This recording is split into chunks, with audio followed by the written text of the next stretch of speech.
worship music and images of Christ, don't expect to have fun at a Presbyterian church.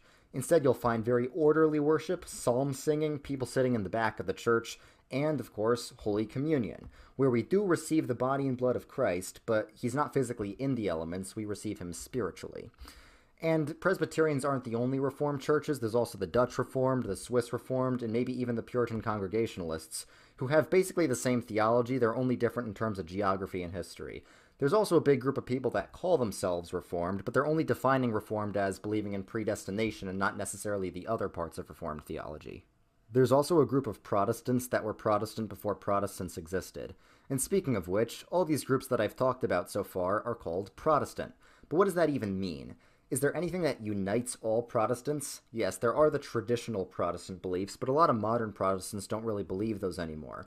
Especially because each Protestant tradition has liberal-leaning and conservative-leaning denominations that each have their own liberal and conservative factions within them, and the most radically liberal ones don't believe anything Christian anymore at all.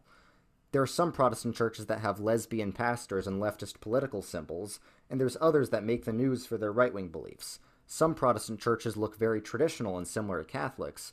Other Protestant churches look very contemporary and don't resemble a traditional church at all. So is there anything that all of these different Protestant groups agree on? Yes, there actually is one thing. It's that the Bible has more authority than the church. A conservative Lutheran would say both the Bible and church tradition have a lot of authority, but the Bible has slightly more. A fundamentalist Baptist would say the Bible has a lot of authority, and church tradition doesn't have any authority at all, really. A progressive pastor would say neither the Bible nor church tradition have much authority at all, but the Bible still has a little bit more given the church's history of patriarchy and colonization. And that's why there are so many different Protestant denominations. Because if the ultimate authority is the Bible and not the church, it's okay for the church to split if people have different interpretations of parts of the Bible. And for Protestants, that's okay. They can still be united spiritually as the church, and they can usually still take communion with each other.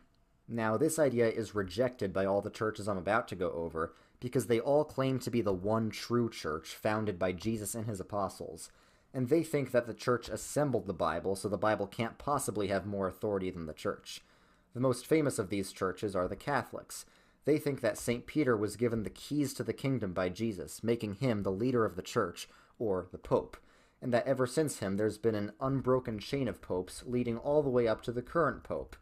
And the authority that Peter had is currently held by the Pope because of apostolic succession. It's all about authority for the Catholics. They think the Church has the authority to forgive sins, cast out demons, and interpret the Scriptures. So the Church itself is the kingdom of God here on earth, and salvation is about participating in the Church.